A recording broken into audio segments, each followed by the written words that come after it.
صفتیں اللہ نے، لیکن احسان جتایا تو رسول کو بھیج کر اور کس پر؟ مومنوں پر۔ کیوں؟ رسول کا احسان مومن مانتا ہے، مسلمان نہیں مانتا۔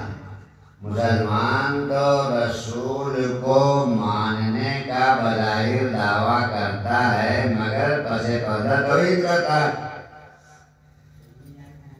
کہیں کہے گا پیٹ پہ پتھر باندھے تھے، کہیں کہے گا کہ جو ہے وہ دائی حلیمہ نے پالا، تو کہیں کچھ اس طرح سے توہین کرتا ہے رسول، اور مومن احسان مانتا ہے رسول کا۔ اور ظاہر سی بات ہے احسان جتانے والا جتاتا بھی اسی پہ ہے جس پر دینے والے کو خود ناز ہو۔ کوئی ایسی انوکھی چیز ہو تو ہی وہ کہتا ہے کہ دیکھو ہم نے تمہیں بڑا چیز دے دی۔ تم رسول ایسا رسول ہے جس کو اللہ نے دنیا میں بھیجنے کے بعد مومنین پر احسان جتا دیا۔ لقد من اللہ علی المؤمنین اذ بعث فیہم رسولا، کہ ہم نے تمام مومنوں پر احسان کر دیا کہ اپنا رسول بھیج دیا۔ رسول کا احسان مومنوں پر اس لیے کہ مومن مانتا ہے، مومن جانتا ہے، مومن پہچانتا ہے۔ مسلمان جانتا ہے نہ پہچانتا ہے، ماننے کا خالی جھوٹا دعویٰ کرتا ہے۔ تو مومنوں پر احسان جتایا اللہ نے۔ اب رسول کے احسانات کتنے ہیں اس کے لیے بڑی لمبی فہرست ہے، اور ایک دو راتیں ناکافی ہیں بیان کرنے کے لیے اتنے احسانات رسول کے ہیں۔ تو سوال ہے کہ مومنوں پر احسان مسلمانوں پر کیوں نہیں؟ کیونکہ مسلمانوں میں تو بہت دیر انہیں اپنے ہی جیسا سمجھتے ہیں کہ رسول ہمارے جیسے ہیں، آیتوں کا حوالہ بھی دینے لگتے ہیں، انما بشر مثلکم، رسول کہتا ہم تمہارے میں سے ہیں۔ ارے رسول نے اگر یہ کہا بھی ہو کہ ہم تمہارے جیسے ہیں تو یہ تو نہیں کہا کہ تم بھی ہمارے جیسے ہو، ہم تمہارے جیسے ہیں کہہ دیا ہوگا کہ تمہارے ہاتھ پاؤں آنکھ کان ناک زبان پیٹ پیڑ جو کچھ ہے ایک انسانی شکل میں تم ہو، انسانی شکل میں ہم بھی ہیں۔ یہ تو نہیں کہا کہ تم بھی میرے جیسے ہو۔ قرآن ہی میں اللہ فرماتا ہے تلک الرسل فضلنا بعضهم علی بعض، میں نے رسولوں پر ایک کو فضیلت دی۔ تو جب سارے رسول برابر نہیں ہیں، ایک جیسے نہیں ہیں، تو محمد رسول اللہ خاتم الانبیاء سید المرسلین وہ ہم جیسے کیسے ہو سکتے ہیں؟ بھائی دوسری آیت بھی تو ہے تلک الرسل فضلنا بعضهم علی بعض، میں نے رسولوں کو ایک پر ایک کو فضیلت دی۔ مطلب سب برابر نہیں تو وہ ہمارے برابر ہم ان کے برابر کیسے ہو سکتے ہیں جب رسول ان کے برابر نہیں ہیں؟ اور محمد رسول اللہ کو اللہ نے اپنا محبوب کا، خاتم النبیین کا، سید المرسلین کا، امام الانبیاء کا، خاتم الانبیاء کا، رحمت للعالمین کا، جانے کتنے خطابات سے نوازے، سب قرآن کی آیتوں سے جاری۔ تو اب یہ مسلمان توہین کرتا اس طرح ہے کہ کہے گا کہ دائی حلیمہ گود میں تیری جان کرنے والا۔ یہ کیوں کہا گیا معلوم ہے؟ تاکہ لوگ یہ بھول جائیں کہ محمد کی پرورش کس نے کی۔ حلیمہ کا نام بڑھا دیا۔ اب حلیمہ کون ہے سن لیجیے۔ حلیمہ ایک دائی کا نام ہے، ایک پرورش کرنے والی نوکرانی کا نام ہے، جو رسول کے گھر میں نوکری مانگنے گئی ہو کہ ہم آپ کے بچے کی پرورش کریں گے، ہم اسے تعلیم و تربیت دلائیں گے، اچھا صاف ستھرا رکھیں گے، اس کی عبادت کریں گے، سیوا کریں گے، خدمت کریں گے، نہلائیں گے دلائیں گے، تیل مالش کریں گے، بڑا کریں گے۔ نوکری کرنے والی اور پھر اس کو بتا رہے رسول اللہ کو لے جا کے بکریاں چروا رہی ہے، تو یہ حلیمہ کو اس لیے لایا گیا تاکہ یہ لوگ بھول جائیں کہ رسول کی پرورش ابو طالب نے کی۔ حضرت ابو طالب سے ذہن ہٹانے کے لیے حلیمہ کو رکھ دیا گیا.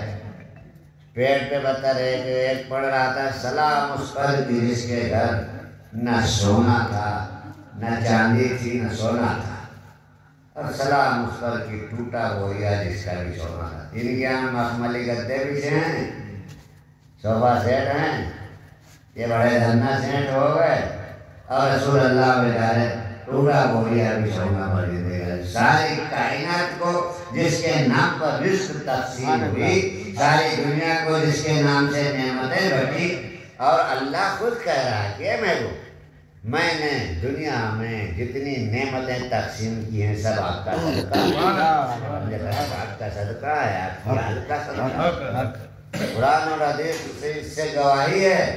اور یہ کہہ رہے ہیں کہ ان کا ٹوٹا بوریا بھی سونا تھا, اور کہیں کہتے ہیں کہ پیٹ پر پتھر باندھے رہتے تھے, کھانے کو نہیں تھا, یتیم تھے, مسکین تھے. دو ایک باتیں مثال میں بتا دینا چاہتا ہوں آپ لوگوں کو. کعبہ جو ہے جب تک قبلہ نہیں بنا اس سے پہلے بھی کعبے میں سالانہ میلہ لگتا تھا, بہت بڑا میلہ لگتا تھا, پورے عرب کا مشہور میلہ تھا, 1 پیس میلہ. اور اس کے متولی حضرت عبد المطلب تھے.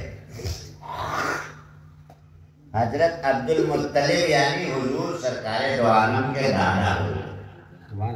اس میلے کے کعبے کے متولی تھے اور اس میلے کے انچارج ہوا کرتے تھے.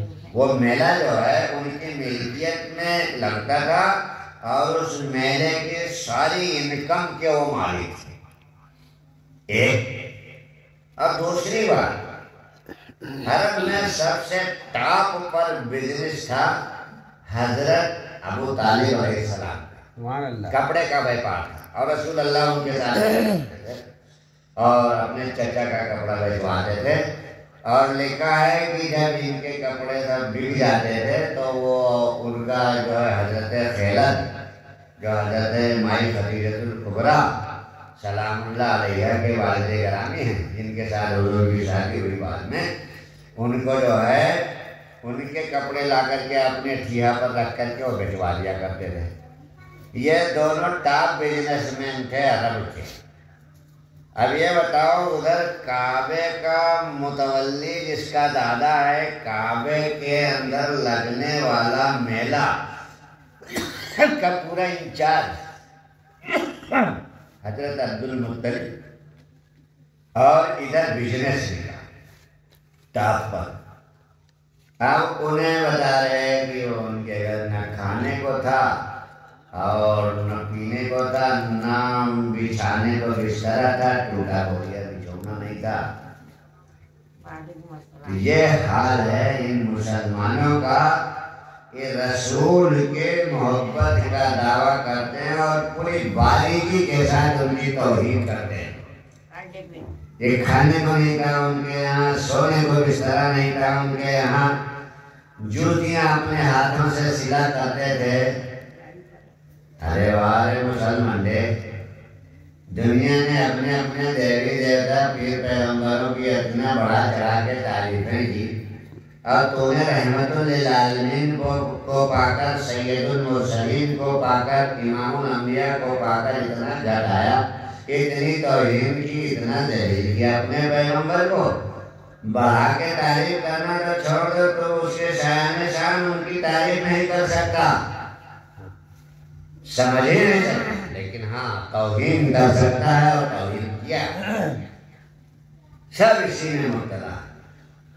کوئی بتاتا ہے رات رات بھر روتے رہتے تھے, پیر سوج جاتے تھے نماز پڑھتے پڑھتے. ارے بڑے گنہگار تھے تیرے نبی, اللہ راضی نہیں ہو رہا تھا ان سے. مردود, یہ کس پر تہمت لگا رہا ہے تو ہے؟ قرآن کہہ رہا ہے کہ یا ایھا المزمل قم اللیل الا قلیلا, پہلے لیل کو سمجھ پھر قلیل کو سمجھ. نصفہ او انقص منہ قلیلا. ایسی الٹی سیدھی تشریح قرآن کی کیا ہے, خالی پیغمبر کی توہین تلاش کیا ہے قرآن میں اور حدیث میں.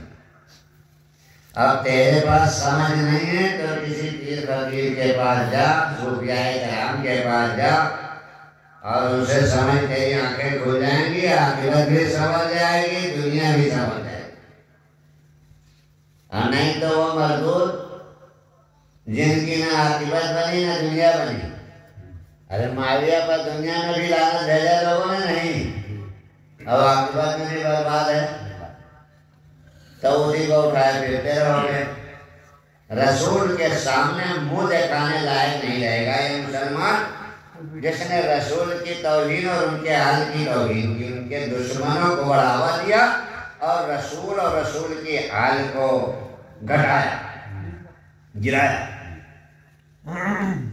میلاد تو ہوتی ہے، میلادیں ہم سب پڑھتے ہیں، لیکن رسول کی شان جو ہے کما حقہ جو شان ہے وہ یہ امت بیان بھی نہیں کر سکتی۔ اور سمجھنا تو بہت دور کی بات ہے، سمجھ پائے گا تبھی بیان کرے گا۔ جو جاننے والے ہیں، جو سمجھنے والے ہیں، ان کے تک یہ مولوی ملا جانے نہیں دیتے ہیں لوگوں کو کہ وہاں جاؤ گے تو ایمان غلط ہو جائے گا۔ ایسا سمجھا کے رکھتے ہیں کہ بھیا ایمان کچا دھاگا ہے، اگر وہاں گئے تو ٹوٹ جائے گا۔ ہاتھ کی چوڑی ہے ایمان، ٹوٹ جائے گی، کانچ کی چوڑیاں۔ بھائی ایمان جس کا مضبوط ہے وہ کہیں جائے۔ خواجہ صاحب کے پیر 12 سال منزل بیٹھے رہے، کوئی ایمان نہیں ٹوٹا، ٹوٹ گیا کیا؟ یہ مسلمان کیا سمجھ پائے گا؟ 12 سال مندر میں بیٹھ کر ان کا ایمان نہیں ٹوٹا۔ ثابت پاک 12 سال گولر کا پیڑ پکڑے کھڑے رہے، ان کا ایمان نہیں ٹوٹا، ان کی نماز نہیں چھوٹی۔ پہلے سمجھو، قرآن کے ایک ایک لفظ بھلے حجاج بن یوسف نے زیر و زبر کر ڈالا ہو، لیکن ایک ایک لفظ صحیح ہے۔ قرآن کو پہلے سمجھو۔ کلیم لگانا کسی کو، یہ کہہ دینا کہ وہ قرآن نہیں مانتے، وہ فلانا نماز نہیں پڑھتا، فلانا روزے نہیں۔ ارے تو اپنے نماز روزے کی فکر کر کہ تیرا مقبول ہو جائے، خدا کی بارگاہ میں قبول ہو جائے۔ دوسروں کی دیکھنے سے تو نہیں پار اترے گا، وہاں فرشتوں کے آگے ہائیکڑی نہیں چلے گی۔